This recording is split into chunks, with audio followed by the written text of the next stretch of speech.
L'amour, l'amour, l'amour, l'amour,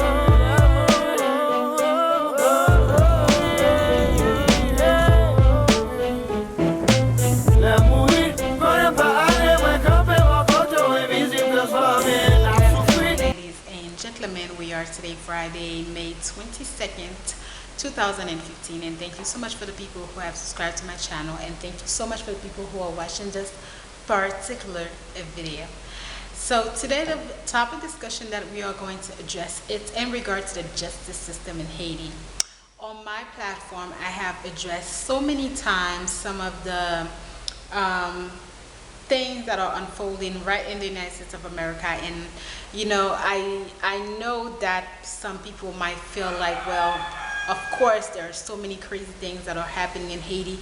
Why don't I address that, and why do I stay focused on what's going on in the US? Well, first and foremost, I stay focused a lot more.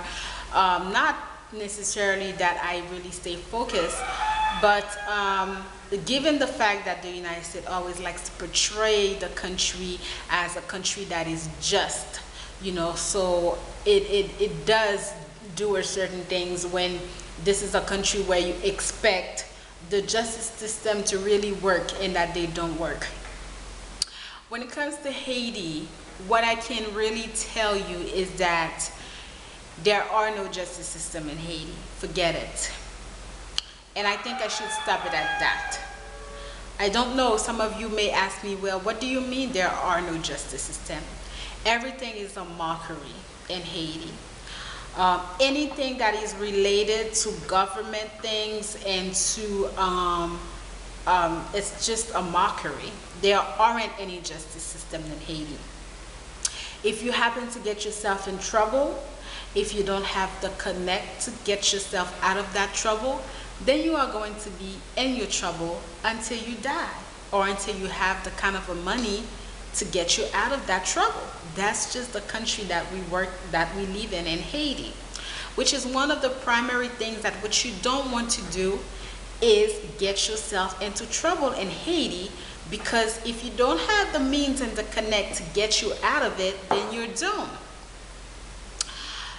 Haiti, there are no random crimes like that in Haiti. Trust me, like, crime in Haiti are not randomly done, meaning that people don't just like pay attention to you, pay attention to what you're doing and kill you. They're not going to do that because they don't know who you are. So if you happen to hear of a particular, except in high areas where, certain areas of the country where maybe, and even then, a lot of it has to do with the media, with other people trying to portray these areas as if they're the baddest area, when sometimes it's not the truth. I'll take for example, Cité Soleil. Cité Soleil works in Wavre, so a couple of years ago. I was very surprised because I was very nervous when I went in there, considering the fact that they're always telling you that it's just the baddest and the worst place to live and work. A lot of it has to be with the propaganda. A lot of it has to be with what people want you to believe. Now, firsthand, I have witnessed how the justice system worked in Haiti. I think I've mentioned to you before that some of the music, the Haitian music, talks about people getting arrested, not knowing why they're getting arrested, being locked up for years without having a judge even looked at them. I don't understand why people felt a particular way, and when I talked about the deportation in Haiti. By all means, my job, and the reason that I chose to be on YouTube, is to really shed some light on certain things. If you feel like you are a big boss, a tough, a gangster, and you got it like that, that you can have yourself shipped to Haiti and be deported and stay in the jail system, I don't really give a damn. At the end of the day, your path and my path is not going to be crossed. I can be sure of that.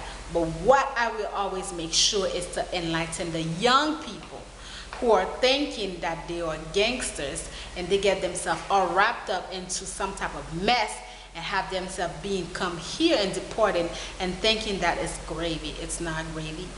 Haiti has a harsh reality.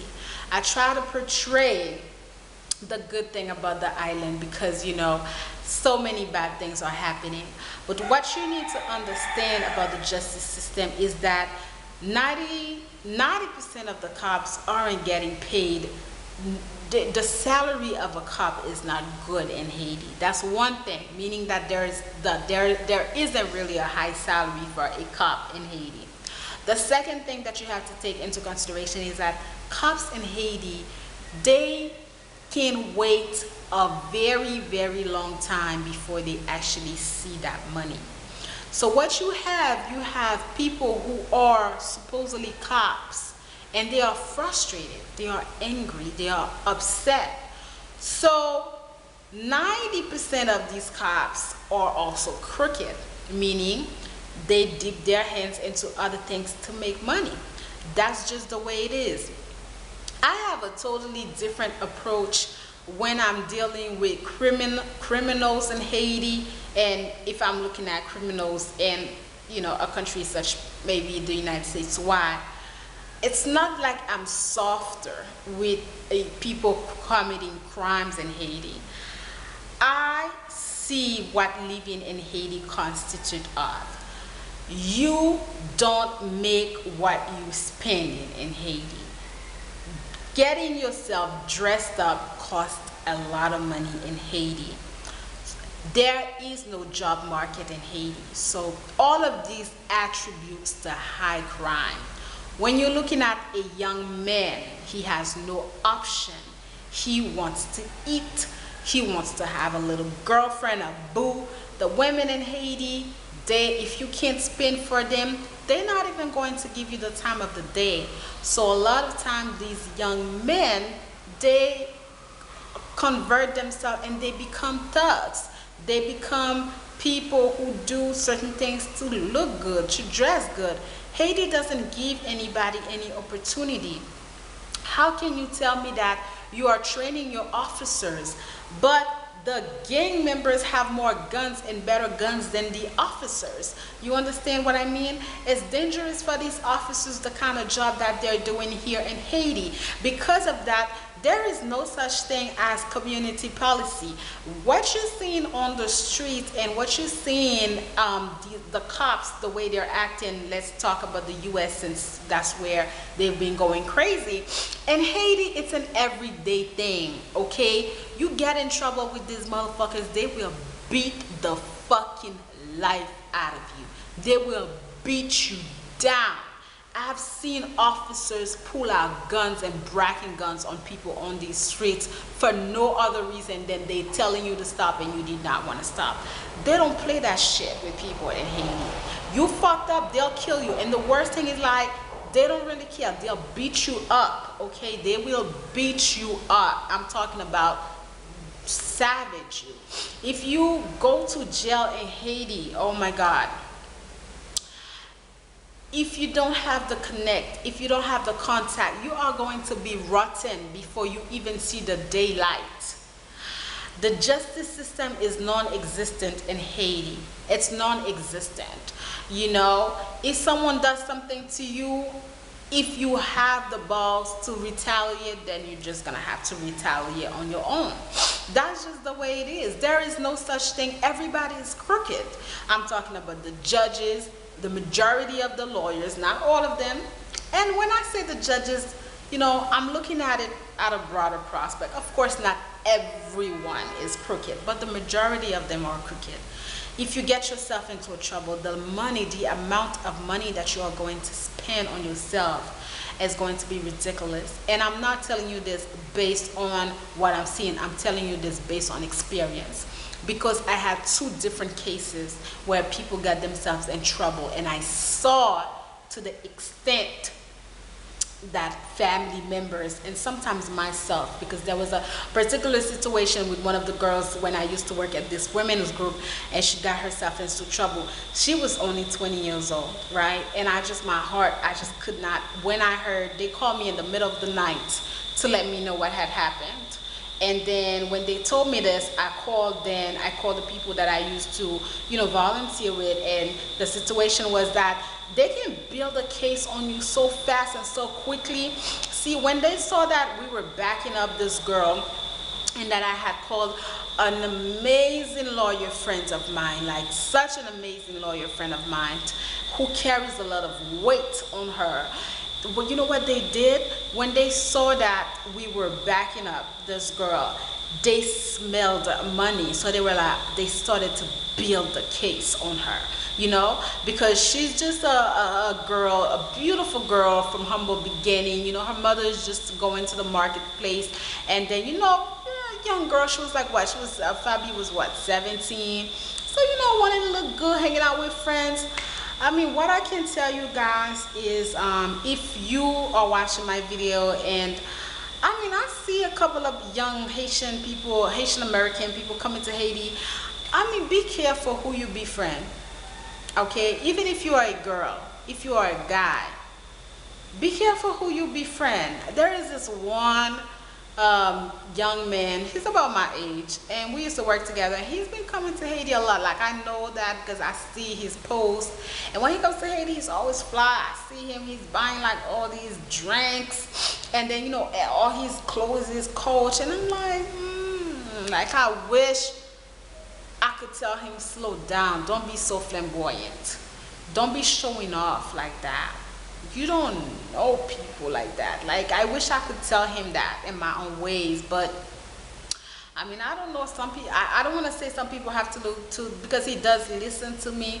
I just haven't found the time really to talk to him and let him know that maybe I will do that. So, that's really what I can tell you about the justice system in Haiti, that there's no justice system in Haiti. There's nothing. Don't fool yourself. It's non-existent. There is no justice system in Haiti, and if you happen to get yourself in some type of particular trouble, be assured that you are going to need all of the connection that you need to get yourself out of it, which is one of the reasons that in Haiti you always want to have connection. You always want to have different type of connection. You want to have people who are in the justice system. You want to have people who are not so much in this justice system, but you can make a few phone calls and be like, hey, you know what, I got a problem, can you do that for me? See, people never know to the extent that my hands are in this country. And I stay out of trouble because I don't need any trouble in my life. I like a peaceful life. I don't want trouble in my life. But if anybody would even think, dear, oh my God, my hands are so far, I made sure of that. And some things came naturally out of people who just generally that I helped, and it just remained a friendship. They are not necessarily people who are good people, but if I were to need them, they would be there for me. All right. So also, I don't judge people by appearances. So I know any and everyone. So I could make a few phone calls really fast. Have people. This is not to boost myself, but this is to tell you this is how I am.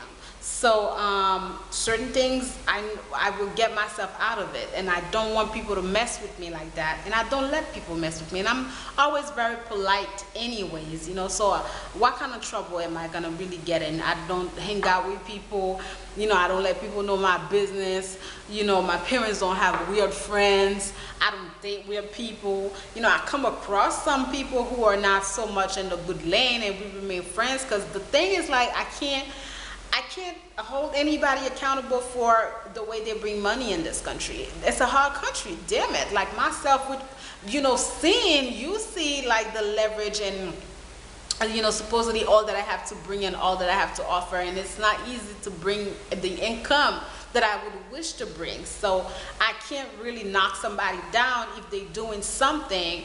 And the funny thing about Haiti is, like, you would never believe the people who are doing something that is out of lane. So be careful with that. I will never forget that a couple of years ago, I was over at a ex-friend of mine. I was over at a person's house, and I was talking about the drug trade. And I was younger. That was years ago. That was a couple of years ago. So I was really young-minded. and I was expressing myself to that person. This is one of the reasons why I always tell you to be mindful of your mouth, be mindful of what you're telling people, be mindful of how certain things are coming out of your lips, because you don't know people's business. You know what I mean? So I was really wilding out, but mind you, we were really good friends at the time. So I was like, yo, you know, that so-and-so person wasn't a drug, da-da-da-da-da-da-da. So I'm there. Couple of years ago, I found out that, you know, that person almost got locked up. You know, that person and a lot of other people, they were, you know, right in the drug thing. I was shocked. I was shocked, not because so much to hear that, but because I remembered that day. Because I remember that day when I was at that person's house, the way I was voicing my opinion, what I was saying.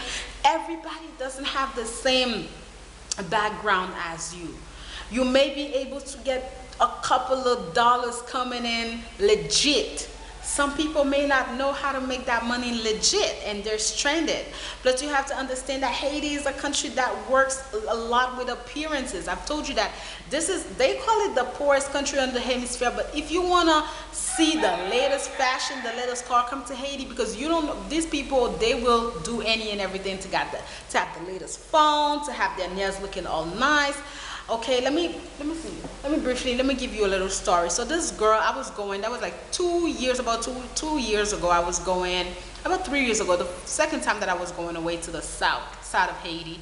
And you know, I always, like, that was the first time I had my, like, a haircut, and I was looking pretty nice. And right when I was in this bus, this girl was sitting next to me, and I pull out, like, you know, a little snack to eat, and she was next to me. I don't like to eat without offering people, so I offered her. Like, we are around the same age, and I was checking her out, because you know, you want to talk to people who resemble you as well. You don't want to talk to any and everybody. She was looking okay. She had her jeans, her t-shirt, her nails were long, so I was all right. So we ended up talking. She was going to Kai, I was going to Campione. Okay, so we ended up talking. See, we talking. It's a 4-hour drive, and then, you know, we made conversation. We exchanged numbers. What I couldn't understand was that she befriended me so quickly. You know what I mean? She was going to Kai, and she was going to meet her boyfriend. I was going to Campione. I was going to my family and hanging out with my family at my family's house. Next thing I know, when I got to Campione, so when we got to Kai, we have to get off, and you know, I have to continue because Campione is further away. And you know, we parted ways. First of all, she wanted me to stay in Kai. She was like, you know, I will drive you to Campione. And in my mind, I'm like, how are you gonna drive me to Campione when you come into Kai for the first time and you're going to be chilling with your boyfriend? And we're not cool like that. We're not even friends. You know what I mean? You just met me. So I was like, no, you know what? Somebody's picking me up. I kind of lied to her because nobody was picking me up. So I ended up leaving. The minute I got to my aunt's house, when I got to Campione, and the phone was ringing, it was her. She called me, and then she said there's someone who needs to talk to you. I was like, okay. Who wanted to talk to me? It was her boyfriend. So I, what's that? So, you know, I'm talking to the dude. He was like, yeah, you know, so-and-so told me that she met you, that you are a beautiful, like, he started complimenting me on the phone, you know, making me feel very uncomfortable, because like, none of them, they don't know me like that. Like, I just met the girl, and he was like, yeah, you know, she was telling me that you were beautiful, you know, she liked your hair and this and that. Oh, okay. And then he was like, we're going to the beach in Port St. Louis, which is still in the south. Can we pick you up? And then, see, if I was someone who was like, always like, oh yeah, pick me up, but I was like, like, everything was so weird in my mind. And then I was like, he was like, can we pick you up? We're going to the bed. I was like, you know what? I just got to my house. You know how I always blame it on, you know, my family. I'm like, you know how Haitian people are. My family, they're going to feel a particular way if I literally just got here and then, you know, people picking me up and things like that. So I have to stay with my family. So I was like, okay. And then with him, I said, you know, I literally, I didn't even have to wash off. Like, guys, she called me. And then, so I was like, okay, so I'll call you back. Okay. I'm taking a shower. When I'm done, 3 missed calls from her. She ended up calling me throughout my entire trip. And the good thing was, like, I didn't explain to her where our house was, because she was like, can I come visit you in Campione? So I just gave her a lot of, like, you know, run around. She did make a good impression about me, because, you know what, she was a young girl. She told me that she had a hair salon, like, you know, the way she was moving and things like that. I was like, okay, you know, she told me the dude gave her a hair salon. So we kind of remained in contact, but she had a daughter. What I realized by talking to her when I got back to, I stayed in Copenhagen for a longer time that she stayed, because, you know, I was just chilling, it was at my family's house. So when I came back to Port-au-Prince, we ended up talking to each other. And then she was like, she started, then, you know, I was going to be doing the camp. Then she started to tell me she wanted to send her daughter to the camp that I was doing. But mind you, like, the distance from where she lived and where the camp was very far away. So I'm like, how you gonna wake your daughter up to get to the camp? It's kind of far. She was like, well, can you come pick my daughter up? I was like, pick your daughter up? Like, to make an extra long story short, she ended up wanted me to give her like a significant amount of money. Mind you, I thank God I never invited her to my house. Like, to this day, she doesn't even know where I live. So she ended up calling me one day and she was like, you know what, I'm going through some tough time. She asked me for a significant amount of money, guys. And I was like, what? How did she ask me for that money out of the blue? We don't have a friendship like that. How do you know that I got money like that? Like, how do you know that I even have $1? So anyways, this is just to tell you the kind of scam that people can run you over. The thing with me is that I'm very, very alert. You know, I'm very alert, and I don't make friends like that anymore in my life, because I realize that, you know, friendship, let's go back to that vlog that I made about, you know, when I was feeling a particular way because I felt like, you know what, I didn't really have any friends like that in Haiti. It's okay, you know, it can get a little bit lonely, but I rather the loneliness than the troublemaker, because some friendship, especially if you don't know people like that, this type of friendship can become very, very dangerous. All right, so this is what I really can tell you in regards to the justice system in Haiti, is that there really isn't any justice system in Haiti. So don't get yourself in trouble. If you get yourself in trouble, you better have the connect in the money to get yourself out of the trouble. And mind you, if you get yourself in trouble, the people that you get yourself in trouble with are probably the people who are going to be the first to run away from you. So with that being said, stay out of trouble. Thank you for watching my videos, and have a beautiful weekend.